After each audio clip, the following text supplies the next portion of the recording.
کہتے ہیں کہ شہیر سیالوی جو ہیں انہوں نے جو پولیٹیکل پارٹی بنائی اس کے پیچھے بڑا کوئی بیک اپ موجود ہے. ان کے ابا جو ہے وہ ایک آرمی آفیسر تھے, وہ ان کا بیک اپ ہے, ان کی وجہ سے انہوں نے بنائی. کچھ لوگ اور اپنی ایزمپشنز لے کے آتے ہیں, لیکن آپ کے ذہن میں کیسے ایک پولیٹیکل پارٹی بنانے کا خیال آیا؟ فوجی بیک گراؤنڈ ہونے سے آپ کبھی بھی پارلیمان میں نہیں پہنچتے.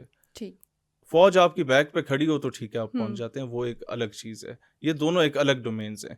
پھر ہمارا تعلق جس علاقے سے, ضلع اٹک جہاں سے میرا تعلق ہے, صحیح, 71 کی جنگ میں سب سے زیادہ غازی اور شہید ہمارے گردی اور ان خطے کے ہمارے تقریباً 3 یونین کونسلز میری تحصیل کی پشتون ہے, خٹک ہیں, اور باقی اوان اور کھٹر قبائل کی ہیں. سب سے زیادہ ان لوگوں کی شہادت ہیں, اور ہر گھر میں فوجی ہے. بالکل. اٹک, جہلم, چکوال اور پنڈی میں آپ جس گھر میں جائیں گے کوئی نہ کوئی فوجی آپ کو موجود ملے گا. تو وہاں سے جتنے بھی پولیٹیشنز آئے ہیں ان سب کے چاچے, مامے, بھائی, والد آپ کو فوج میں ملے گا. تو وہ کبھی بھی نہیں کہا جا سکتا